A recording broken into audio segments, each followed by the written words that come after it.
laporan bukti-bukti, jadi kita mau menanggapi. Saya nggak mau nanggapin yang begituan karena sampai saat ini sih tidak bisa dibuktikan siapa yang terima. Yang kedua, seharusnya kan bisa melalui pengadilan ya.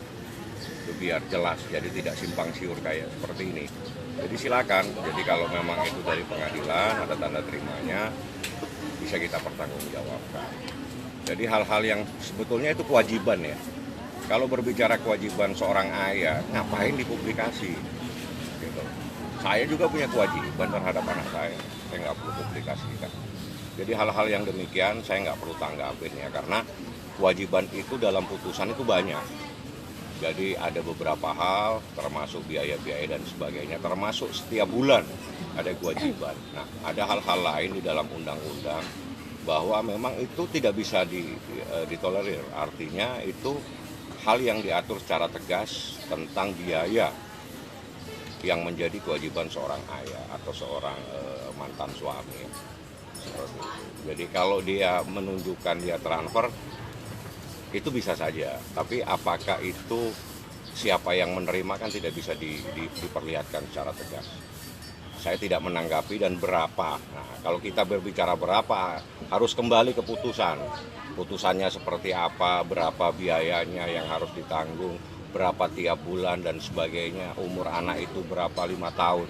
5 tahun setiap bulan harus berapa, apakah itu semua. Itu kan panjang kalau saya jelasin, makanya saya tidak menanggapi. Jadi sebetulnya ini persoalan satu hal yang harus dipahami. Anak itu jangan dijadikan objek. Jadi jadikan objek seperti bahwa ini benda atau harta benda yang diperebutkan. Bukan persoalan diperebutkan haknya, tapi ini diperebutkan seperti sebuah objek, tidak menghargai seorang anak yang lahir. Padahal ini adalah subjek hukum yang diatur dalam undang-undang, yang hak azalnya bahkan dalam kandungan. Dalam kandungan seorang anak itu sudah dilindungi dalam undang-undang, bukan sejak lahir, dalam kandungan. Bayangkan undang-undang itu mengamanatkan perlindungan terhadap anak dalam kandungan sampai dia dewasa. Ya, kalau dalam kandungan panjang kali lebar saya jelaskan. Jadi saya tidak mau menjelaskan macam-macam. Yang jelas tempatkan persoalan ini pada tempatnya. Tempatkan anak itu bahwa seorang anak yang masih kecil itu harus dilindungi oleh undang-undang, dilindungi oleh pemerintah, dilindungi oleh negara, dilindungi oleh keluarga, dilindungi oleh orang tuanya. Itu wajib. Nah, bahkan dalam kandungan, bayangin dalam kandungan itu juga harus mendapatkan perlindungan. Itu undang-undang. Jadi jangan dibuat main-main urusan yang seperti ini. Gitu. Seperti itu. Jadi saya tegaskan kembali lagi, anak adalah subjek hukum yang mempunyai hak azazi, yang dia jangan ditempatkan sebagai objek, apalagi ada unsur-unsur untuk memaksa hal-hal harus bertemu dan sebagainya ya. Diki gimana? Abang, Tanggapan yang kemarin tuh. kalau Niki sih santai aja, yang dikasih kan sama buktinya kayak 2 tahun yang lalu, itu kertas doang gitu, jadi nggak ada masalah. Lagi maksudnya nggak tahu, malu banget sih yang dikasih lihat yang 6 juta lah apa segala macam. Memangnya ngelahirin naskah nggak bayar pakai duit monopoli kan, nggak juga gitu. Tapi Mbak Niki kan sampai sekarang Sajat ini masih gangguin terus ya istilahnya. Terus kemarin Mbak Niki sampai kayak nggak tahan sampai nangis gitu. Emang sampai seberapa sih yang udah dirasain sama Mbak Niki? Ganggunya tuh nggak berhenti, maksudnya laporan mulu gitu ke polisi gitu, ngapain sih gitu. Itu aja sih, selebihnya sih nggak ada, biasa aja. Sekesel apa gitu mungkin? Kesel banget, maksudnya Niki nggak pernah telepon dia, nggak pernah WhatsApp, boro-boro gitu kan, najis banget gitu. Tiba-tiba dia nongol lagi, 3 bulan kemudian nongol lagi, berapa bulan kemudian nongol lagi, kayak gitu aja melulu gitu. Maksudnya itu sih yang bikin jadi kayak, ini orang kenapa sih gitu kan, kok kayaknya nggak bisa banget lihat gue bahagia. Baru pulang dari Paris ada lagi laporan polisi, anak lah inilah, nggak tahu nanti ada apa lagi. Terus yang menelantarkannya maksudnya apa sih, yang Niki juga nangis? Nggak tahu, mungkin anaknya Anoa kali yang telantarin. Kalau anak-anak gue sih semuanya sehat walafiat ya, sekolahnya juga bagus, badannya juga bisa dicek sendiri, otaknya pinter-pinter. Jadi nggak tahu anaknya siapa. Terus anaknya Tessa Mariska kali. Kata polisi Niki keberatan ya anak. Keberatan lah, ngapain bawa anak gue. Lagian kan di undang-undang juga kan jelas gitu bahwa Diperiksa ngapain sih? Nggak tahu apa yang mau coba tanya aja. Jadi di dalam hukum itu ada perlindungan terhadap anak. Ini saya jelaskan. Terus anak ini jangan dijadikan objek, jadi kayak seperti objek lah di dalam persoalan ini. Padahal ini kan persoalannya bukan seperti itu. Jadi ini kan persoalannya satu hal yang harus dipahami, mungkin biar semuanya clear ya, bahwa sampai saat ini hak asuh ada di tangan kita. Sampai saat ini belum ada putusan pengadilan yang membatalkan hak asuh itu. Sampai saat ini tidak ada amar putusan yang memerintahkan kita harus mempertemukan. Hanya berbentuk syarat. Artinya itu himbauan sepanjang tidak mengganggu aktivitas anak ini. Tanyakan anak ini sekolahnya di mana? Apa mengganggu nggak aktivitasnya kalau dia harus diganggu untuk bertemu dengan seseorang? Jadi hukum ini harus dipatuhi oleh siapapun juga. Putusan pengadilan secara tegas. Ini kita sebagai pemegang hak asuh. Sampai saat ini tidak ada satupun putusan yang membatalkan itu. Tidak ada satupun amar putusan yang memerintahkan kita untuk mempertemukan anak itu dengan ayahnya. Hanya saran. Artinya saran itu melihat situasi dan kondisi anak ini sepanjang tidak mengganggu. Tidak mengganggu itu panjang artinya. Tidak mengganggu dia punya kegiatan, tidak mengganggu batinia anak tersebut. Itu juga harus dipikirkan, apakah dengan bertemu itu membuat anak ini bahagia atau malah semakin menderita. Itu juga harus dipikirkan. Jadi jangan dijadikan objek seorang anak yang masih kecil. Tolong, itu sekali lagi, dia sebagai subjek hukum, punya hak azazi manusia, punya hak yang dilindungi oleh undang-undang. Jadi saya tegaskan sekali lagi supaya clear semuanya bahwa ini secara hukum haknya Nikita. Tidak ada satupun amar perintah apapun terhadap persoalan untuk mempertemukan. Kalau keberatan, ajukan ke pengadilan. Ajukan ke pengadilan. Gitu loh. Jadi jangan terus mencoba untuk tidak menghormati putusan ini, tiba-tiba melakukan sesuatu hal yang seolah-olah bahwa Nikita ini melakukan hal-hal tertentu. Dia tidak bersyukur. Anak ini sudah umur 5 tahun, anak ini sekolah di sekolah internasional dengan biaya sendiri oleh Nikita. Harusnya dia bersyukur. Anak ini sudah begitu pinter dan sangat pinter, anak ini juga ganteng. Gitu loh. Itu harus disyukuri, sehat walafiat anak ini. Jadi jangan akibat dipertemukan justru terjadi goncangan batin. Siapa yang mau bertanggung jawab? Tolong camkan semua, jangan sampai anak ini justru terpukul. Jangan sampai anak ini justru menderita lahir batinnya akibat terjadi hal-hal yang dalam proses-proses ini. Jadi itu harus menjadi catatan semua. Tolong lebih bijak dalam menyikapi persoalan-persoalan anak. Anak itu punya hak, dia punya hak juga untuk bertemu. Kadang nggak ketemu kita 2-3 hari mungkin sudah lupa sama kita. Jangan sampai ketemu malah nangis-nangis nanti teriak-teriak.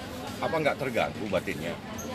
Tapi Mbak Niki, Aska pernah minta ketemu bapaknya nggak? Enggak. Nggak pernah. Sama sekali enggak. Tapi Mbak Niki kenalin nggak sih sosok? Kenalin di foto aja, tapi dia nggak peduli kayaknya. Oh gitu. Kayaknya dari raut mukanya udah kelihatan orang jahat, jadi dia kalau dilihat ini Daddy Aska, no, it's not my daddy. Daddy aku tuh yang ini, Dipo gitu. Mbak Niki kan juga bilang kan nggak pernah jelek-jelekin Nggak Sajat di pernah. depan Aska, itu sama sekali. Sama sekali dari anak pertama, kedua, insya Allah yang ketiga juga enggak. Kan di YouTube ada nanti, nggak usah dijelekin, dia tinggal lihat sendiri aja. Nikita kesel gak sih gara anak yang ibaratnya di mau dikantarin terus sampai diajukan ke Polda? Kesel lah. Anak itu benar-benar diurus dengan baik. Kesel, masalahnya Niki kan juga nggak pelit-pelit banget ya. Dia masih bisa lihat Aska di sosial media Niki, di Instagram lah, di mana gitu kan. Sampai dulu juga pernah Niki minta izin sama dia kan, Aska mau Niki bawa ke Australia waktu itu, sampai dia nggak ngizinin. Padahal kan tuh uang Niki sendiri, nggak pakai uang orang lain, nggak pakai uang dia. Jadi kan emang agak gangguan gitu, nggak bisa. Tidak Enggak, bisa anak bisa itu dilihat. nggak Mungkin dia tidak ingin anak ini bahagia.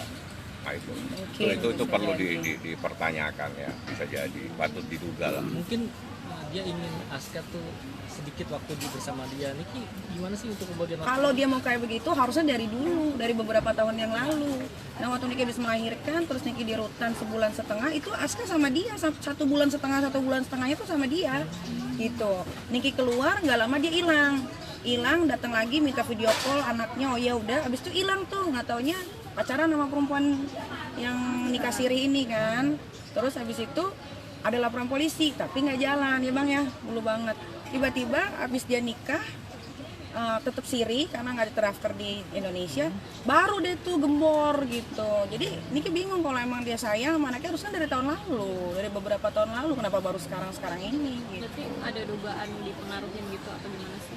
Anda tanyakan ke Mereka dia kan gila-gila preskon tuh.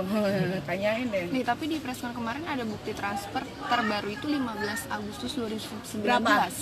6 juta kan? $600. $600 US Sing kan? Singapura, Sing iya, berarti 6 juta kan? Ya kan? Zaman dulu juga ada dia transfer kalau 600 Sing dulu itu cuma 4 juta sekian. Emang nggak malu? Transfer 6 juta dibeberin. Nah, ini yang terbaru yang Agustus kemarin? 6 juta kan? Iya. Sepatunya Aska aja 7 juta. sekolahnya, biaya sekolah berapa? Sekolahnya 12 juta 1 bulan. Terus bangga lu mamerin 6 juta. Malu sama kolor gue. Lapera gue harganya aja udah 4,5 juta yang gue pakai di dalam.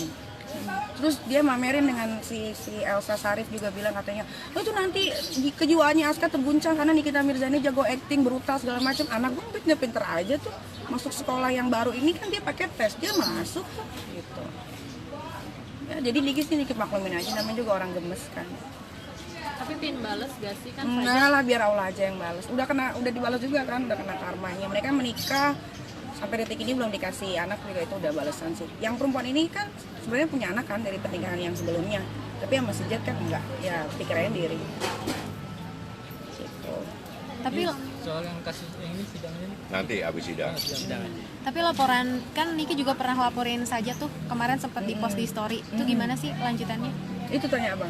Jadi ya itulah, jadi Niki juga minta keadilan supaya segera diproses, jangan sampai bahwa seseorang yang dilaporkan itu dimintai keterangan atau dimintain sebagai saksi, tiba-tiba yang datang wakilnya.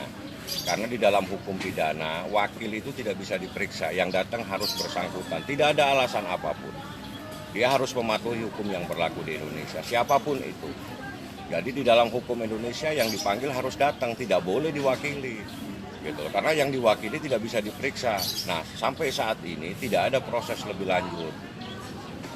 Seperti itu. Jadi tolong, hormati hukum yang berlaku di Indonesia ini. Bahwa hukum di Indonesia seperti itu. Artinya kalau Anda dipanggil, Anda harus datang, Anda harus memberikan keterangan. Tidak bisa Anda diwakili keterangan itu. Anda bisa hanya didampingi. Itu yang harus dipahami. Jadi kalau dipanggil silakan datang. Kalau dia dipanggil nggak datang-datang, ada upaya paksa yang dilakukan oleh penyidik. Karena itu diatur di dalam KUHAP. Tapi si Wota kayaknya tahu kok, dia nggak berani datang ke Indonesia karena ada panggilan. Nah dia datang aja ke Indonesia sampai imigrasi aja. Terus sih. Terus masalah visum. Visum. Visum apa sih? Anak Emang kalau anak mau diperiksa itu. Kan sudah dijelaskan. udah dijelaskan. Ini orang udah otaknya kemana kali ini? Nanya lagi. Visum apa digebugin sama gue? Gua ngalahin. Mengenai Tessa Marissa yang katanya hari ini Aduh males deh, Star Pro ini apa sih? Ya Allah, Udah gue yang enaknya aja lo minta maaf dulu dong sama gue. ya kan bukan gue yang salah kan. Ya atasan lo, udah lo kasih rekamannya, udah nggak usah tanya-tanya, sendiri-sendiri deh. Masalah tesnya gimana tuh? Masalah Tessa katanya mau datengin kantor IG tuh gimana tuh? Kantor IG di Amerika coy. Kata dia. Dia bahasa Inggris aja kagak lancar, ada gila-gilanya. Apa? Iya, Katanya Oh ya dia datang lah, mudah-mudahan bisa. Ini mati. Iya mati. Makanya berarti kan biar masyarakat Indonesia tahu kekuatan gue tuh seperti apa ya kan. Gue bisa juga menaikkan followers orang, gue juga bisa bikin mati itu Instagram gitu. Itu bukan karena gue, itu karena para pengikut gue yang cinta sama gue gitu. Tapi disalahkan itu gimana kan? Apanya? Artinya disalahkan. Ya dari dulu juga gue mau disalahin mulu sama dia. Mana ada gue dibener-benerin sama dia. ada salah apa sih? Tahu nggak ngerti gue juga, biar aja lah. Udah dipanggil belum sih bang? Jadi nggak ada permasalahan kan dari awal. Sikap mungkin atau apa? Kalau permasalahan itu kan sebetulnya awalnya dulu kan gue ada tuh yang ngebully gue kan, tapi kan yang dibawa anak gue pilih lah 10 terbully terparah ya kan, salah satunya anak gue, nggak tahu kalau itu anaknya Tessa. Gue bilang kalau kalian nggak minta maaf, gue akan laporin kalian semua gitu kan, dan gue nggak akan berhenti Nah, 10 dari 9 orang ini udah minta maaf, nyempilah satu nih perempuan. Ternyata sih anaknya Tessa Mariska itu bukannya minta maaf, dia malah pergi ke Polda ngelaporin gue, katanya gue yang mencemarkan nama anaknya. Gue kan bingung ya gitu kan, tapi alhamdulillah kan rapornya pun nggak jalan sampai detik ini. Lah makin emosi dia gitu kan, tiba-tiba gue ada kasus sama mantan suami yang ketiga nimbrung, sama yang ini nimbrung, nih yang terakhir soal berebutan anak nimbrung gitu. Jadi lu mendingan nanya ke dia deh, ada apa masalahnya gitu loh, karena gue kan selama ini diam. Kalau gue udah nyikat, ya gue nyikat kan nggak berhenti ya. Sekarang kan dia udah gemeteran tuh, tadi juga udah gemeteran, kayaknya udah mau kasih bendera putih, tapi gue nggak mau berhenti. Itu pokoknya dia sampai koit minum racun baru gue berhenti. Dah. Nik, sedikit nih kan pemberitaan itu banget sampai banget bahwa lu pengen diciduk polisi, sampai lu bisa sampai kesel banget lu berapa hari ditongkrongin sama sama ini Star Pro gue ditongkrongin 2 minggu, pembantu gue sampai ketakutan dari pagi jam 7 sampai jam 12 malam. Kadang pembantu gue keluar masih dikekerin pakai kamera dari mobil. Gitu terekam semua dari CCTV gue, mau apa lo? lu terganggu gak sih dengan Kagak, gue biasa aja, cuman gue kan gak enak sama tetangga, gak enak sama yang, karena di rumah gue kan yang tinggal cewek semua, ibu-ibu pula gitu kan. Dia merasa dirinya tuh nggak aman gitu, setiap keluar kamera gitu. Maksud gue jangan pada gila-gila lah, kan gue juga baik sama wartawan gitu. Kalau 3 hari masih oke ditongkrongin, ini 2 minggu Bor, dari gue pulang dari Paris sampai kemarin gue maki-maki itu yang namanya Vero, baru berhenti kagak mantengin rumah gue lagi gitu. dengan adanya kabar tersebut lu sendiri? Gue mau cuek aja. Lagian kan kalau emang mau dijemput ya dijemput aja, karena harus nunggu lama-lama. Ini udah berapa lama? Ya kan aku tidak pernah melakukan hal kriminal apapun, jadi ya mereka juga gue respect sama mereka juga respect sama gue. Ada perminta maaf ke yang ke mana mantan itu? Maaf apa? Kan tersangka kan lu kasih yang dia mandi gua itu. Yang mana tuh? Yang Gue minta maaf sama dia. Najis. Gue minta maaf, dasarnya gue minta maaf untuk apa? ya kan lu sebagai tersangka apa Terus? lu minta maaf apa? Kan karena lu kan darinya baik kan sama dia kan, terus jadi pernah rumah tangga. Nggak ada lah, nggak ada minta maafan. Gue mah sekarang maju terus pantang mundur, maju bersama MOP, jauhin narkoba, deketin Ruben Onsu. Gitu. Keong. Ini ruwet gak sih Nik, dengan permasalahan yang banyak? Enggak sih, kalau gue sih anak juga. kalau gitu gue ya. sih sekarang gue nganggapnya itu lucu-lucuan sih. Maksudnya itu juga hiburan buat masyarakat kan, dengan adanya instastory gue yang titik itu kan banyak banget masyarakat yang terhibur gitu. Jadi ya pahala juga buat gue secara tidak langsung. Jadi nggak ada sih. Sekarang sih gue mikirnya kayak lucu-lucuan aja, lumayan lah buat jadi bahan olok-olokan gitu. Terus kalau lagi nggak kuat curhatnya ke siapa? Gue sih kuat-kuat aja. Bentar lagi. Bang Nggak pernah Pami. nggak kuat. Ya, ternyata ke Bang Pami. Woro, ya lagi mau dicurhatin. Oke. Orang tua ini.